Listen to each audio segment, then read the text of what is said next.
Hello everyone, welcome to Auntie M's Musings, where I go down theological rabbit holes and see what I can find.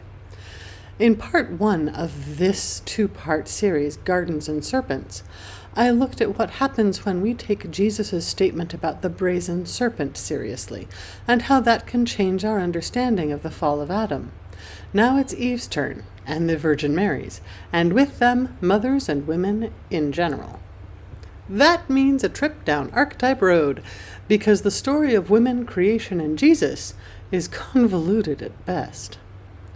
We've already discussed the masculine archetypes as they apply to the atonement, with Lucifer the deceitful serpent, Adam the ordinary man, and Jesus the divine sacrifice.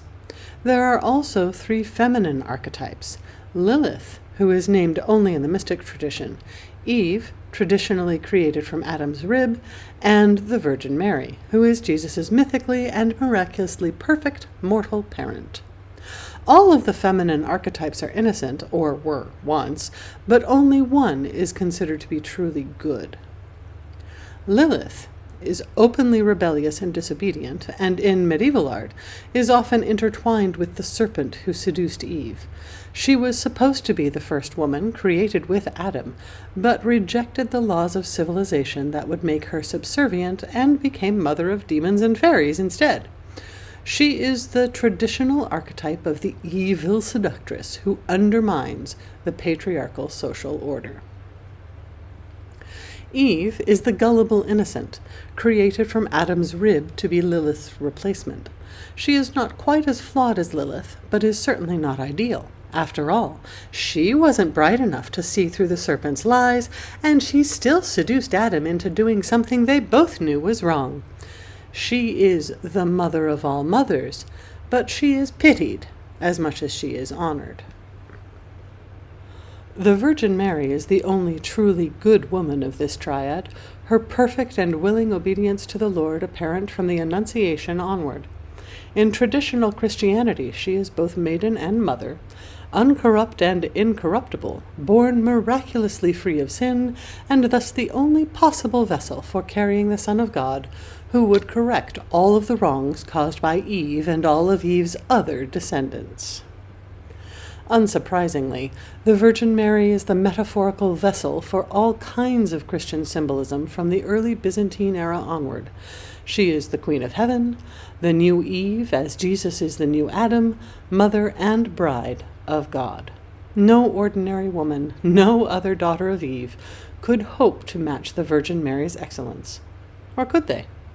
What did Jesus Christ himself have to say about it? The answer comes from Matthew, in a story where Jesus was, holding a seminar. He was lecturing to a crowd of people, and his perfect, nearly divine mother showed up outside wanting to talk to him. Apparently, she was already being placed on a pedestal, because there is an expectation that, of course, Jesus will cut his seminar short and go see his family. But he doesn't. Instead, he says, "Who is my mother? And who are my brethren?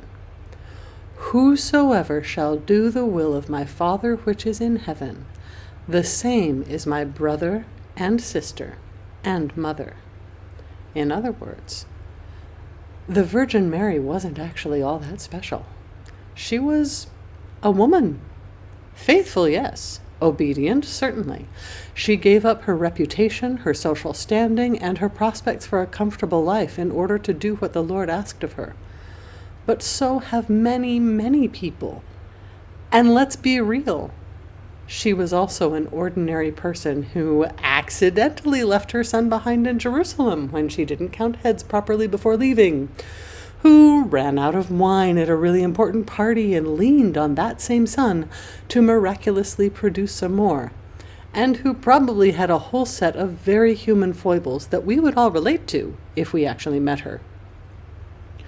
This is really important as we go more fully into the implications of Jesus as a replacement, not for Adam, but for the serpent of the Garden of Eden. First, let's lay some ground rules for this discussion, because it's going to get a little hairy. There are a lot of ways to interpret Scripture. The most basic is literal. Literal readings treat Scripture as empirically accurate records of facts.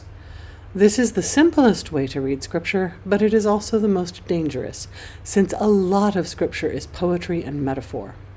Thus, theology and doctrine usually come from the other methods of interpretation: anagogy, allusion, analogy, mysticism, morality, typology, and allegory. I'm going to be treating the Garden of Eden as an allegory. Then I'll use typology to connect the story of Eden's serpent with the story of the Nativity.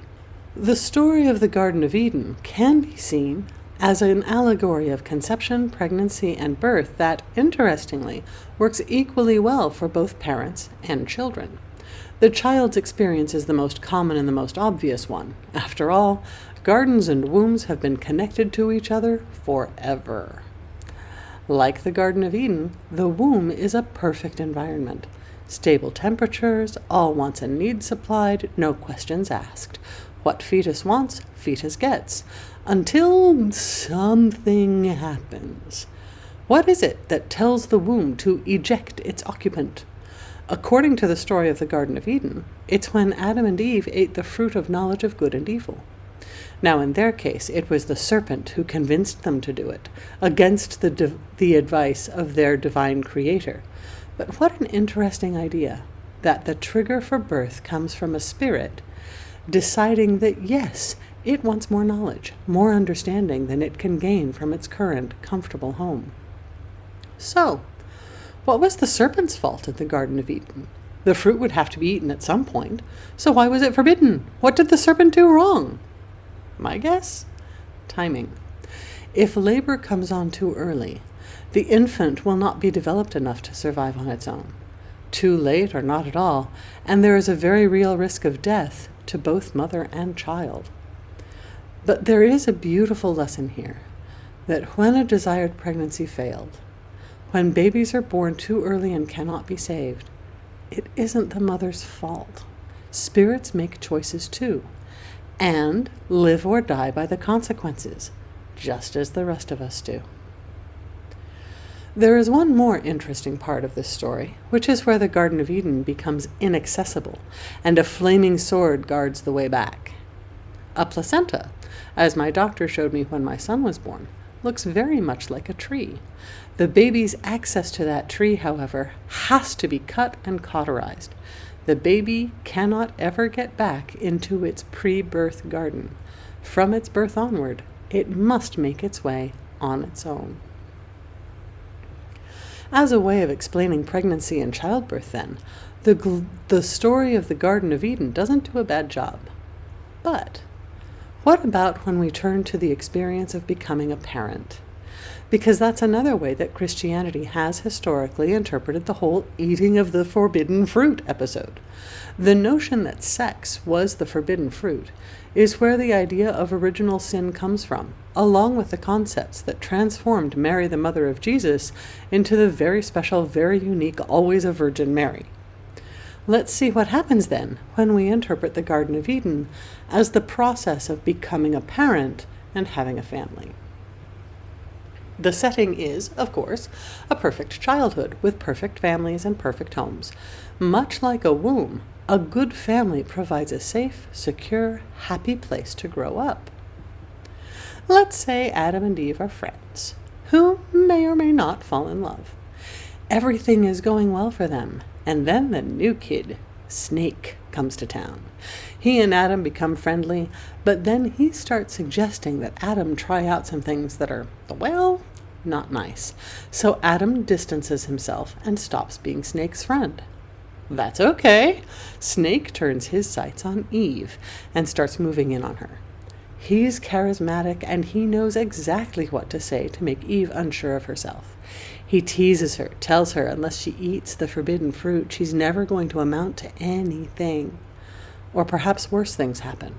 Perhaps Snake isn't a friend. Perhaps he's a family member who forces her to eat something she doesn't like and doesn't want. Either way, that fruit is getting eaten. Now, let's say the forbidden fruit is sex, or something like. Sex leads to pregnancy if all the parts work. Pregnancy, especially in the later stages, permanently and radically alters the body. Eve literally has no choice but to leave the innocence of childhood behind. Whether she wants to or not, whether she is ready or not, whether she is married or not, whether it was voluntary or not, she has been shoved into the world of adult maternal responsibilities and decisions.